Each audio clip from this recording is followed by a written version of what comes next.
प्रेम से बोलिए श्री अयोध्या नाथ सरकार की जय, श्री अवध बिहारी सरकार की जय। आप सभी को रघुनाथ दास की तरफ से सादर जय श्री राम, जय श्री राम, जय श्री राम। आज का विषय है ईश्वर अंश जीव अविनाशी होते हुए भी एवं साथ ही चेतन अमल सहज सुख राशि ये जीवात्मा होते हुए भी किस प्रकार से इस संसार में आ करके माया के बंधन से बंध जाता है। इसी विषय को लेकर के मैं आप लोगों के समक्ष में आया हूँ। परम श्रद्धेय कली पावन अवतार गोस्वामी तुलसीदास जी महाराज लिखते हैं कि ईश्वर अंश जीव अविनाशी चेतन अमल सहज सुख राशि। जीव क्या है? ईश्वर का अंश है, अविनाशी है, जिसका कभी नाश नहीं होता, अमर है, चैतन्य है और सहज में सुख की राशि है। फिर भी कैसे माया के वशीभूत होकर के जीवात्मा जो है परवश हो जाता है और अनेक प्रकार के दुख भोगते हुए इस संसार में उसका आवागमन बना रहता है। सर्वप्रथम जीव जो है ईश्वर का अंश है और ये अंश अपने अंशी को मिलने के लिए जब ठाकुर जी कृपा होती है तब कहीं जा कर के भगवत प्राप्ति में ये जीवात्मा जो है अपने पाँव को रखता है। अति हरि कृपा जाहि पर होई पाँव देव यह मार्ग सोई। तो ये उत्तरकांड का प्रसंग है कि ऐसे ईश्वर के अंश चैतन सहज की सुख राशि होते हुए भी जीवात्मा कैसे संसार में आकर के ये बंध जाता है, माया के वशीभूत हो जाता है। गोस्वामी तुलसीदास जी महाराज कहे कि सो माया बस भयं गोसाई बंधियो कीर मरकट की नाई। सो माया अर्थात वही ईश्वर का अंश जीवात्मा, अविनाशी जीवात्मा, सहज में सुख के राशि जीवात्मा जो है, सो माया माने वही जीव जो है माया के बस में वशीभूत हो जाता है। कैसे? जैसे कि बंधियो कीर मरकट की नाई। कीर कहते हैं तोता, तोते को, और मरकट कहते हैं बंदर को।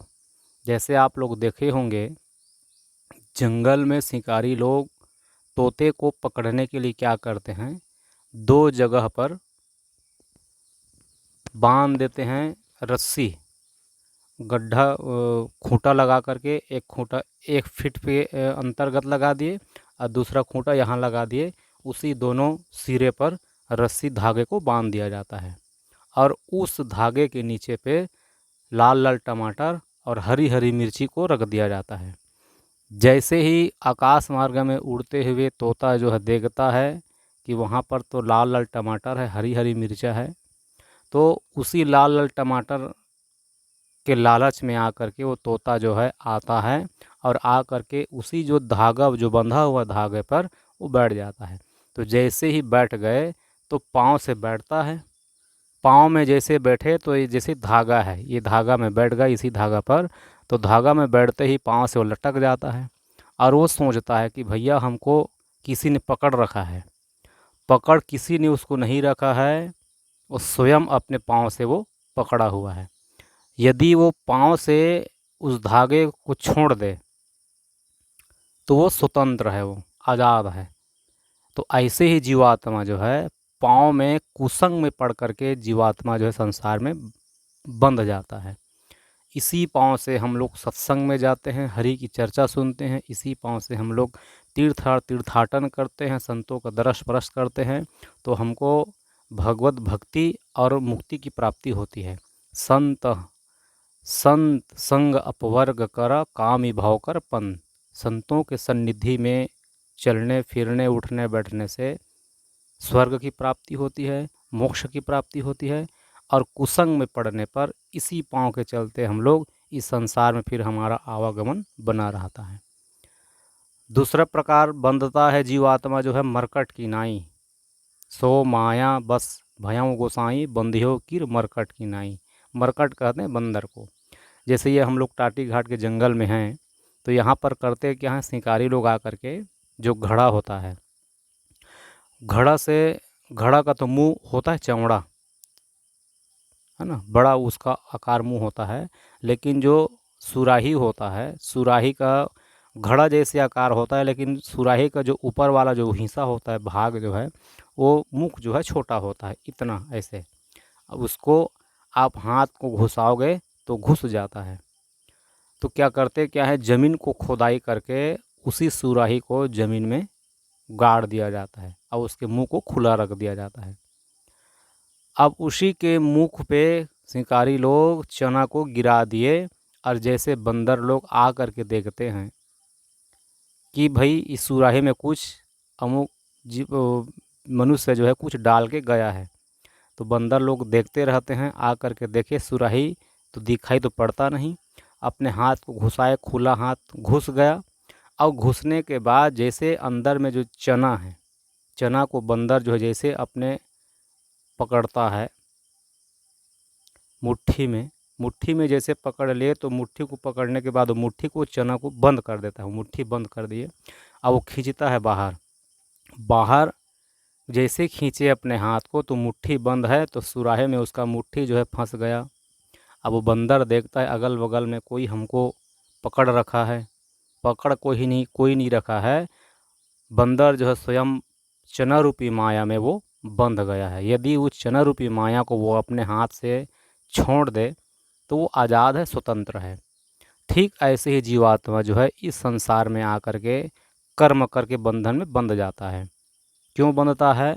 क्योंकि जीवात्मा जो है अपने को कर्ता मानता है। अहम करोमि इति वृथाभिमाना श्वः कर्म सूत्र गथितो ही लोकः। अध्यात्म रामायण का ये श्लोक है।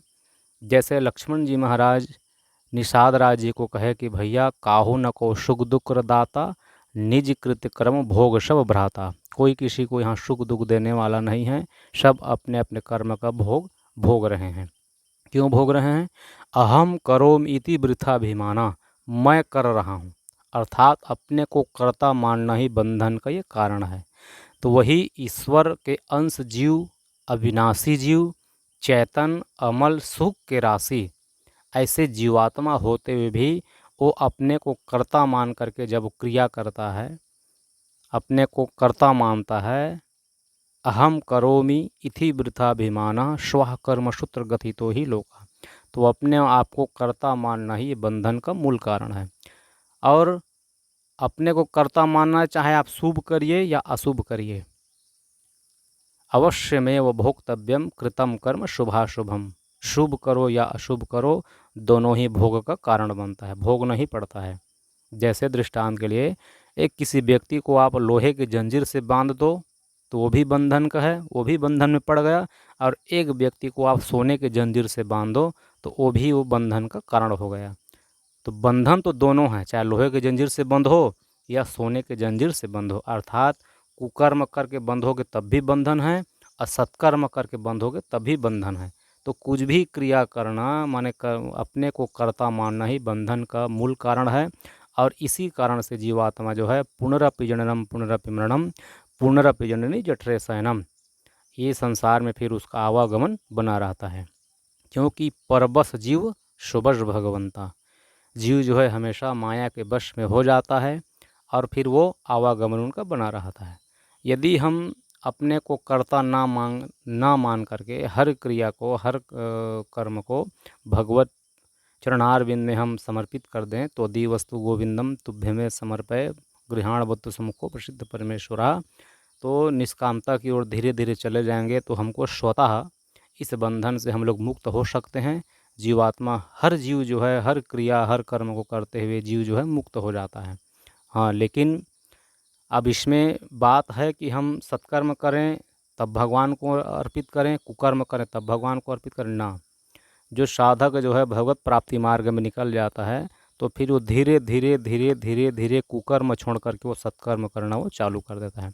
क्योंकि जो अनुभव कर लिए कि हम ईश्वर के अंश हैं, अविनाशी जीव हैं, और हम केवल शरीर की प्राप्ति किए हैं, तो भगवत प्राप्ति के लिए शरीर को ये प्राप्ति किए हैं। कबहु करी करुणा न हृदयी देत ईस बिनु हेत स नहीं। भगवान जो है शरीर को दिए हैं तो किस लिए दिए हैं? देह धरे करफल या भाई भजिए राम सब काम बिहाई। तो धीरे धीरे साधक मन में बैठा लेता है कि प्रभु हमको इस शरीर की प्राप्ति क्यों कराए हैं? केवल और केवल भगवत प्राप्ति के लिए। तो धीरे धीरे धीरे धीरे उनमें मन में विचार जम जाता है और वो कुकर्म को छोड़ करके केवल और केवल सत्कर्म से जुड़ जाता है। और सत्कर्म क्या है? सुनहु सखा परमार्थ एहु, मन कर्म वचन राम पद नेहु। परमार्थ और सत्कर्म यही है कि हम मनसा वाचा कर्मणा से भगवत प्राप्ति में जुड़ जाएं। मनसा वाचा कर्मणा से मन क्रम वचन छाड़ी चतुराई, भजत कृपा करी है रघुराई। मनसा वाचा कर्मणा से चतुराई छोड़ करके भगवत मार्ग में जुड़ जाएं। यही है परमार्थ कार्य, यही है सत्कर्म कार्य। इसी के साथ आप सभी को सादर जय श्री राम, जय श्री राम, जय श्री राम।